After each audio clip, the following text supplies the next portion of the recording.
1976, literary theorist Hua-Chun said, "We need first to understand that the human form, including human desire and all its external representation, may be changing radically and thus must be revisioned." In his keynote speech, he used Prometheus as a symbol of performer for a symposium on postmodern performers. Big things have small beginnings. In this video, we are going to talk about how this human form has been evolving within the context of drama, theater, and performance in the past decade. Posthumanism is a vast term, so first, we'll talk about what is posthumanism and what's its difference from humanism. Secondly, we'll see how it emerged and it became popular with Donna Haraway's Cyborg manifesto. What's the relationship between Antonin Artaud's theater practice and the human immune system? Finally, we'll take a close look on several case studies from west to the east to see how artists and practitioners react to the fast-changing social reality with technology, especially after undergoing the COVID-19. Besides, we'll also take a look at OOO, object-oriented ontology, and transhumanism to help us understand why it's important to observe the world watching performing art with the lens of posthumanism nowadays. According to Killing a Lemon, theory of posthumanism emerged with humanism during classical antiquity, and as a result, they share some similarity. Despite of diverse definition of humanism, Killing and Lemon summarize a few distinct features of humanism. The humanists believe that humans are A. Uniquely capable of and driven by speech and reason, B. Autonomous from nature and capable of controlling it through the intellectual mind, and C. An exceptional species superior to other creatures. That is to say, humanists establish a distinction between human and other living creature, reinforcing the dichotomy between human culture and nature, viewing them as separate rather than interconnected. The rise of posthumanism can be viewed as a reaction to this kind of exceptionalism, the excessive focus on humanity and its capacity as a predominant force shaping society and nature.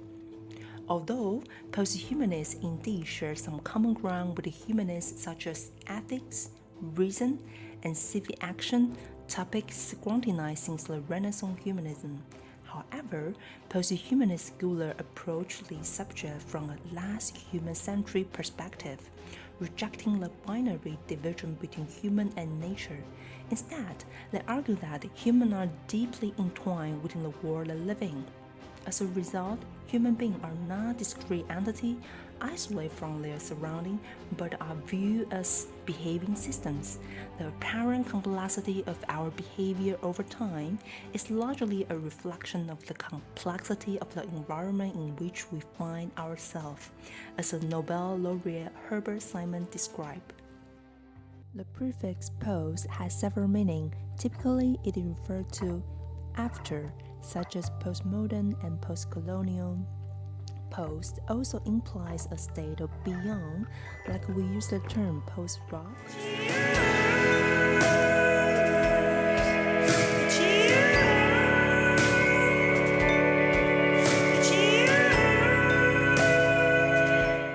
Or post-truth. Scholar Lavender's study shows a similar result as Killing and Lemon's research, which reveals that the post often retains significant features of what preceded, and the presence of the name, such as the modern of the postmodern or the humanist of posthumanist, signify both continuity and renunciation. On the contrary, scholar Renan considered that post signified over, declaring that the term its accompany has reached its conclusion, as seen in post-feminism or post-humanism. In certain contexts, Renan's point might be right, but in the context of drama, theater, and performance, I argue that it would be more beneficial to view post-humanism as a continuation with the modification of humanism. This perspective expands its focus to encompass both the human and the non-human while retaining the essential principle of humanity. In this video, I will anchor my argument in both the historical and practical perspective. In fact, posthumanism is not a new term. It originated in hundreds ago when posthumanist scholars wanted to scrutinize humanism by examining significant social technological development in the 20th and 21st century, reflecting an anxiety or an urgency to do with the historical shift, how people can name it, and the tracing of cultural process, as Lavender identified. So, as Killing a Lemon suggests, we can understand the post as a way of to rethink the individualism and the superiority of the human in our worldly relations. Interestingly, it wasn't until the 1980s, with the help of widespread advent of the internet, that discussion about posthumanism experienced a revival across various disciplines, including philosophy, literature study, and social science. In 1984, the renowned feminist and STS scholar Donna Haraway published her Cyborg manifesto, which set a milestone in the history of posthumanism. This manifesto not only sparked extensive debate on prevailing norm and social order, particularly gender inequality, but also served as a wellspring of inspiration for art practitioners, especially in the science fiction genre, such as Ghost in the Shell, The Matrix, similar pieces like explore themes of consciousness, identity, and the fusion of human with technology, like Blade Runner, Ex Machina, Westworld, Alita the Battle Angel, all align with the core of posthumanism. Scholar Catherine Matthias underscored the profound influence of Haraway's manifesto on the development of posthumanism. Her multi-species feminism remained a crucial decentering of the humanism that favored and centered the voice of cis-white men. The post-human recentering of multiple worlds and the exploration into those worlds highlight the continuous and expansive possibility of art making during this current moment. Her observation is supported by Killing a Lemon study, which considered Haraway's writing a rallying point for a renaissance of posthumanism and conceptions of the posthuman body. So, what did Haraway say in the manifesto? In emphasizing the complexity of human identity, Haraway characterizing the human as a cybernetic organism, a hybrid of machine and organism, a creature of social reality as well as a creature of fiction. Rome wasn't built in a day, so does the zeitgeist of any period of time. I'm really curious how this groundbreaking thought was possible to achieve in the 1980s. In fact, without the improvement of scientific research and the advance of technologies, Haraway's statement might have been just a feminist scholar's sci-fi rhapsody. Professor Joel Florence's study on the intersection of early theater and immunity provides an elaborate background to understand the social technological progress preceding Haraway. According to Florence, historically, theater and disease have been seen as two symptoms of sin, and this association has persisted until the 20th century when modern theater and the emerging discipline of microbiology were introduced to the public. As Florence addressed that, they appear to foreground similar issues: the interaction of the human organism with its environment, the relationship inside and outside, the nature of visibility and somatic disclosure, and the definition of an individual and social pathology. Therefore, it is not coincidental that artists frequently utilize disease as a metaphor in their work. For instance, French avant-garde artist Antonin Artaud's The Theatre and the Plague highlight the medical and cultural shift unfolding since the late 19th century. According to Professor Maximum Phillips' research, in the spring of 1933, Artaud composed Plague and the Theatre for a talk in the lecture hall of Sorbonne University. He began reading his text, but at a certain point, he stopped and started performing as an actor should, mimicking the symptoms of the plague, both the physical and the psychological effect of the disease, until he dropped dead on the floor. Artaud's lecture turned into an improvised performance which aroused mixed reaction in the audience. This period actually witnessed many milestones, such as Mechnikov's discovery of innate immunity, the development of germ theory and vaccination, and Robert Koch's pioneering bacteria research.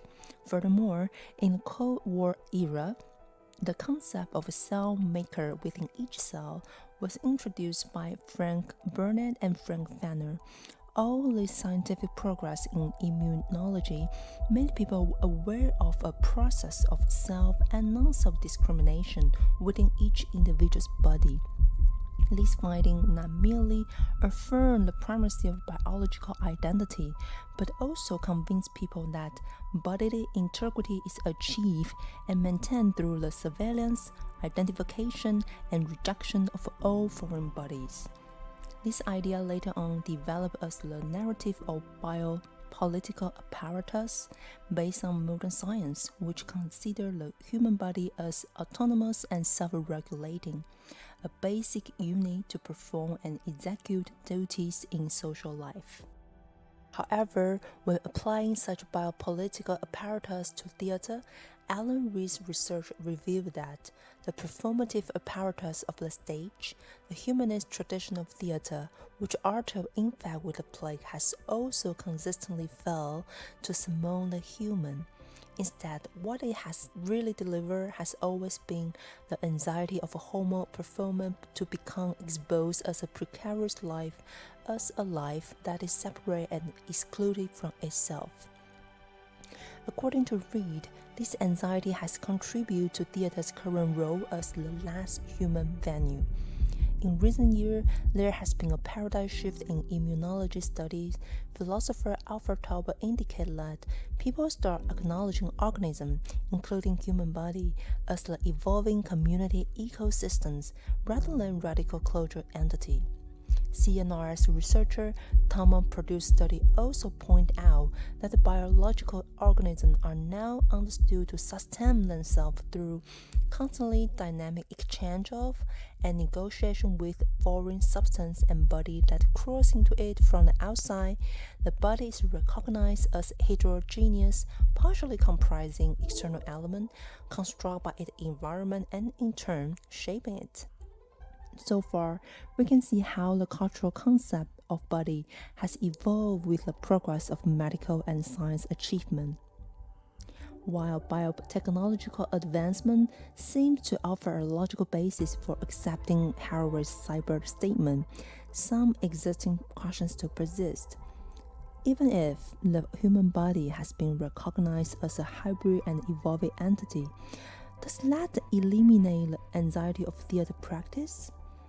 Is the bodily experience still a priority to retain the theater, the so-called the last human venue nowadays? Moreover, how posthumanism can help us comprehend this essential aspect? Recently, Dr. Joseph Donna Haraway's study on internet theater shows the anxiety aroused in the theater which is connected to technology. He indicated that the resistance to recognizing the internet as a legitimate theoretical medium originates from post-Cold War anxiety regarding technological assimilation and cultural homogenization associated with the digital revolution. According to Donna Haraway, before the COVID-19 pandemic, the ontological debate centered on liveness and presence have been extensively discussed in the field of performing art. Specifically, the discourse on liveness and presence pertain to live performance, where both performer and the audience are physically present to experience the show collectively in real time. As Professor Diana Taylor identified that performance function not only as a condition or ontology, but also as an epistemology, a form of knowing and understanding the world in its character of corporeal practice and in relation to other cultural practice and discourse. Performers offer a way to transmit knowledge by means of the body. Therefore, lacking on-site embodiment seems to be the valid argument to deny the value of internet theater, even if it performed live in a digital realm with its more than 30-year legacy since 1990s.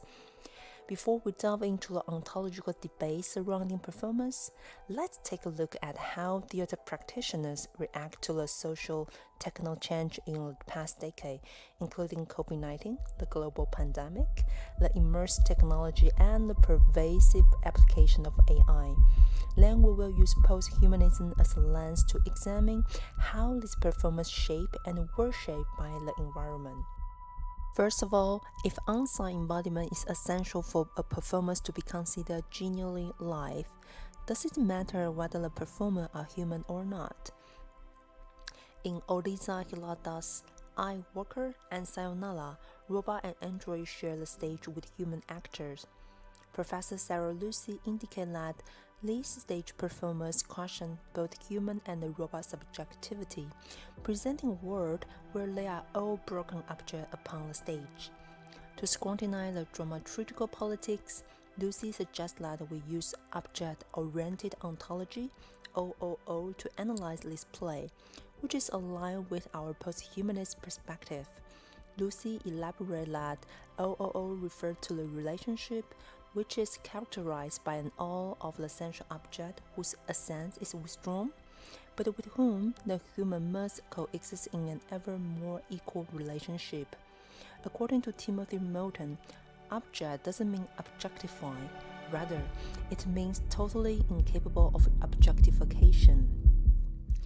Sayonara featured a conversation between a dying woman and her female android comforter, whose name is Gemini F. In spite of limited mobility, Gemini F can blink and her mouth moves while talking, although not in a perfect synchronization. あなたはどっち？寂しさをなくしてくれる？それとも幸せをくれる？アントロイドには分かりません。そう？寂しさがなくなれば幸せじゃないんですか？ I, Walker featured two robots in Robot V3 design, possessing a human-like structure with a cartoonish appearance. These two robots have movable head, neck, torso, and arm, encased in plastic. Sporting large machinery eyes, they can talk but like a mouse. One robot, Takeo, accompanying the depressed husband Yuichi, who is unable to work. The other, Momoko, is programmed to empathize with human, repeatedly apologizing to the wife Ikue, who suffered a miscarriage and is unable to bear children anymore. ロボットの初期の開発の段階では、生卵をつかむのが一番難しかったと聞いています。今は赤ん坊を抱くこともできます。そうだね。ああ、すいません。何？いえ。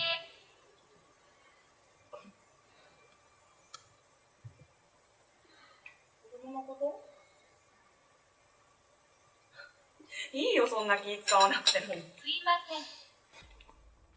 The performers revolve around the robot and the human actor comforting each other, fulfilling their perceived purpose. As you can see in the play, the android Gemini F, robot Takeo, and robot Momoko all possess communication skills that push the storyline forward. Therefore, the acting role they play in the performance is obviously equal to that of the human actors. That is to say, we can find three distinct features of OOO that enrich the posthumanist theater practice, which is communicable, sensible, and equal. It's noteworthy that Lucy identified this robot actor as the sensible object, whose aesthetic elements such as the skin and hair of android Gemini F or the emotion conveyed through Momoko's voice are something the audience can sense and the human actor can interact with. The sensible characteristics of robot actors are crucial for the audience to access the meaning behind the dialogue, and be affected by the collaborative performance between human actor and robot. Professor Timothy Moulton shared the same view of Lucy. He noted that objects are forms of delivery, which in turn means they are actors. In addition, Lucy suggests that this robot can be good actor as they are functional, expressive, and able to access meaning and create moments of reflection and critique. Professor Edward Shear takes this viewpoint even further, asserting that both robot and non-robot actors are all in some way reflecting and refracting the projection of the spectators. Because in a performing scenario, they are both ontologically indeterminate and dependent on a specific context for their meaning and function. On one hand, robot actor and human actor are both subject on the stage, interacting and having their own agency to direct the plot. On the other hand, from the audience perspective, neither human nor robot are subject, but the sensible object that allows spectators to project meaning onto them. Sarah Rowe's theater piece, The Oldest Boy, can be cited as a good example. This story portrays a young mother's fear of losing her son, who is discovered to be the reincarnation of a powerful llama. Amid other human actors, the son was represented by a bone-like puppy handled by 3 black clay manipulators, one of whom provided his voice and later embodied the oldest boy. According to Professor Jill Dolan's review, it is a story that encompasses religious and cultural difference to mediate on the cost of separating from loved one. However, some reviews simplify it as an exotic performance of separation anxiety. One audience member pointed out, "The son, the oldest boy, is a bone-like puppy voiced by Ernest Abuba, an adult. An excellent idea, in my view. Let's have fewer child actor and more puppy." Although it is good to have alternative thought beyond the original plot, this feedback clearly shows the audience agency in freely projecting their human experience onto the non-human actor on the stage. In such a theater setting, Lucy considered that a human actor is undoubtedly an object, a form of delivery. It is bringing the human into a dynamic relationship with the other objects on the stage, in which the human is not the central figure for which all else exists.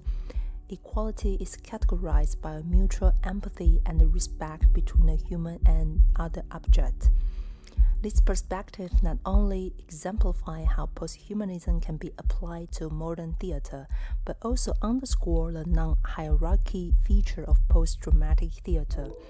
As identified by Professor Hans D. Lehmann, the hierarchy vital for drama vanishes, a hierarchy in which everything and everything revolve around human action, the things being mere prop. In posthumanist theater practice, this hierarchy wouldn't be the case. So far, we can see that using non-human actor as a leading role in live performance can be seen as a fact as human actor. Now let's consider a scenario where there are no human actor and all roles are played by non-human actor or non-existent actor. Would such a performance still qualify as posthumanist theater?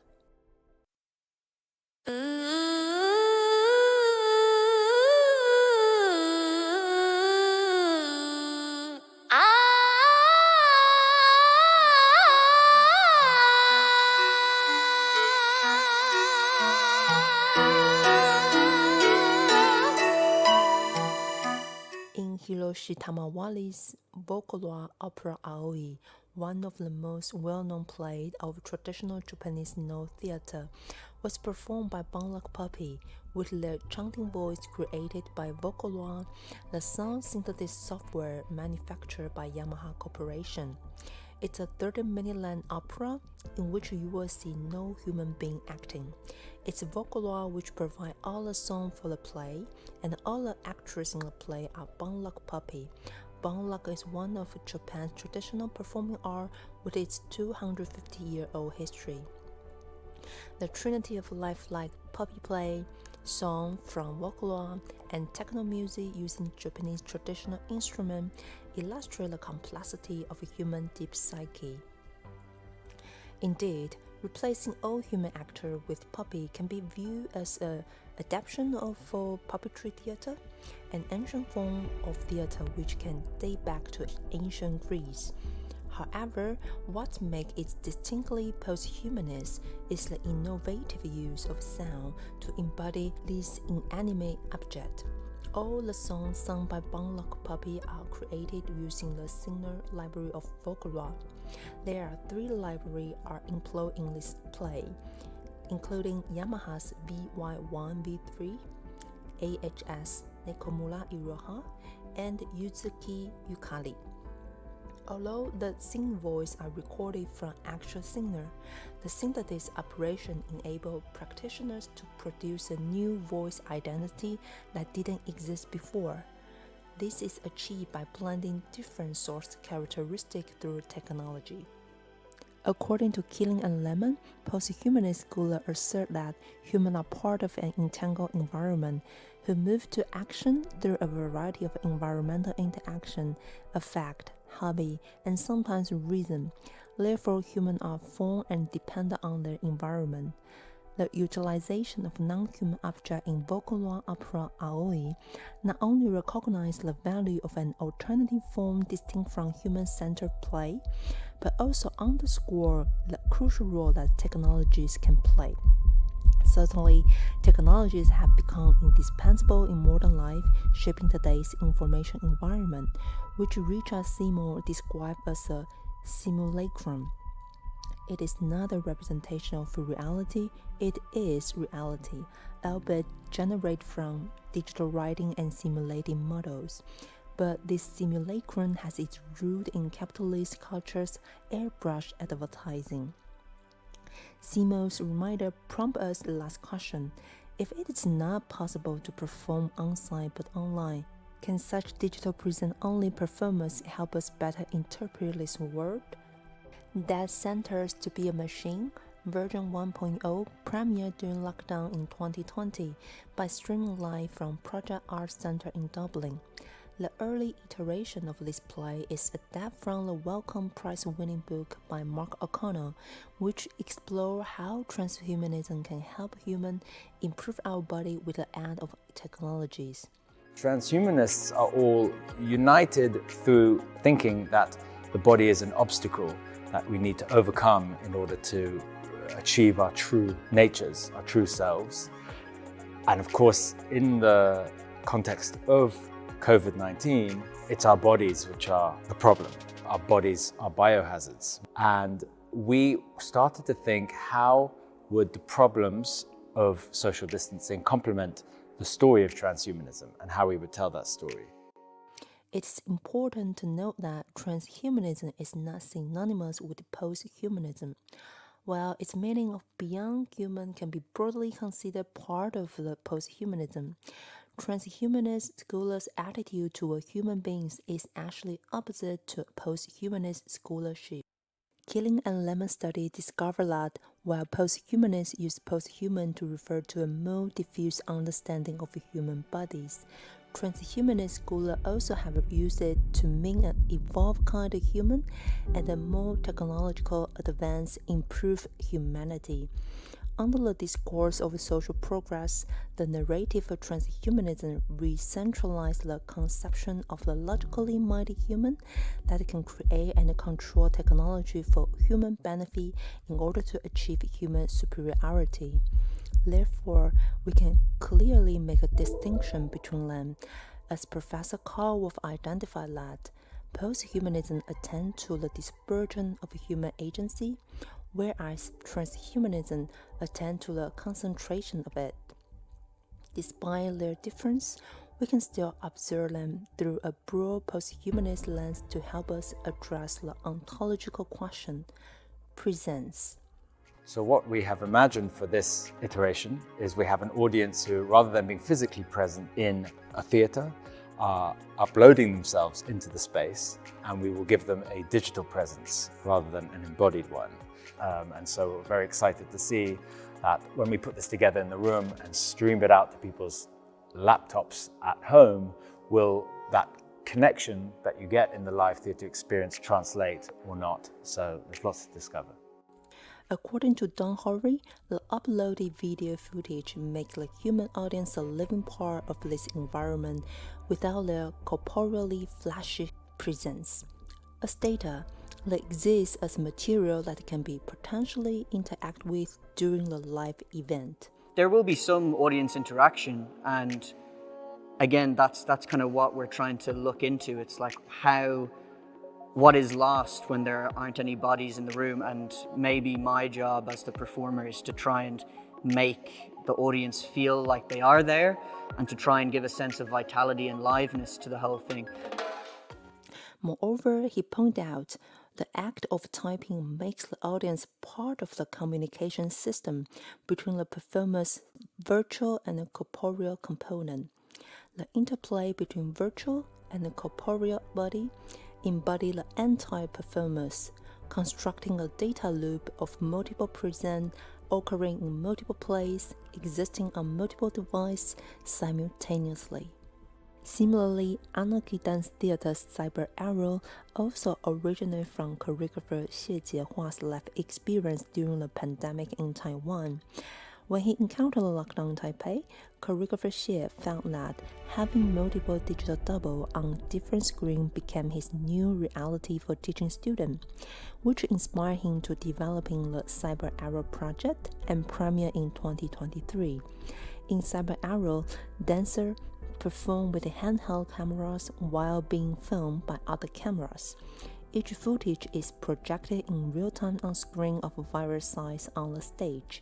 The three human dancers not only engage in physical dance with each other, but also interact with their digital bodies by reconfiguring the screen.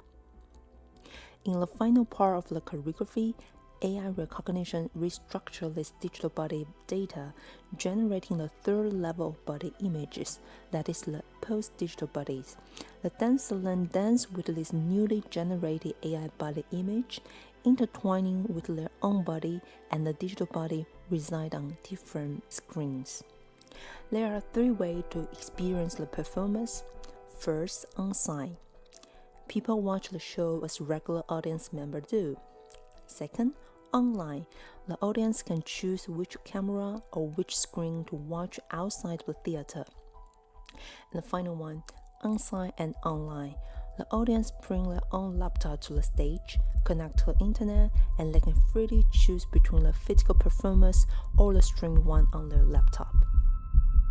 Through these pieces, we can see the fluidity of a digital identity, and the body presence clearly reflect the current information environment, where a human subject is no longer a singular individual, but a heterodox entity who flows along network as data while sustaining a corporeal presence. These performances align not only with the Haraway statement, which is human as a hybrid of machine and organism, and the biological science approach, that is, the human body as an evolving ecosystem. But more importantly, they illustrate an undeniable fact that the digital revolution has altered the coordinate of the perceptual field to produce a fluid, contingent, transitory, and mutable reality, as Donna Haraway noted. Therefore, the common belief that live performance came to represent the last resort for resisting the dominant culture of media economy in the cultural landscape of the 1990s should be understood alternatively after undergoing through COVID-19. Ubiquitous communication technology and the advent of artificial intelligence have opened up new possibilities, prompting us to reconsider the close-knit relationship between authentic culture and on-site live performance. Why not consider this last human venue as the first laboratory for embracing the hybrid culture of media technology?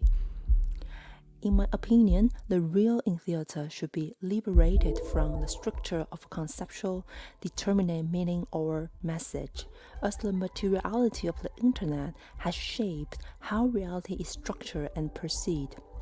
Besides, Donna Haraway's investigation revealed that there is no authentic reality separate from digitality that performers can suture a culture to. It is important to acknowledge that the transition from corporeal reality to biotechno hybridity is occurring during the period of COVID crisis to push us consider what new symbolic system of identification are emerging. From a posthumanist perspective, when the distinction between human, non-human, subject, object, virtual, corporeal body, or online, on-site presence became less fundamental in judging a performer's quality, it would be a shame to let this dichotomy blind us to the potential of mediated authenticity and the new agency brought by emerging technologies. Indeed, we cannot deny there's still some concern in applying this technology to performance design, as O'Connor admits that transhumanism is merely a more extreme expression of how technology is used to improve our life. As long as we can stay alert to the latent risk of capitalism, embracing a posthumanist perspective allows us to see everything. Non-human creature and the non-organism object take place in the theater with their own agency and co-create story with us. Performance is an art practice and epistemology, a methodological lens that conveys memory and identity, supporting us in understanding the evolving world and the evolving self. Adopting a posthumanist mindset toward this intricate world can help us get rid of rigid yet unspoken rules in theater practice. An authentic performance is a manifestation rooted in the tapestry of real life, seamlessly weaving together the strand of political statement, theoretical investigation, scientific breakthrough, commercial intervention, social activism, and art practice. I would like to conclude this video with one quote from literary critic Nancy Catherine Hayes. In her pioneering book, How We Became Posthuman, she said, "The chaotic, unpredictable nature of complex dynamic implies that subjectivity is emergent rather than given, distributed rather than located solely in consciousness, emerging from and integrating into a chaotic world rather than occupying a position of mastery and control removed from it."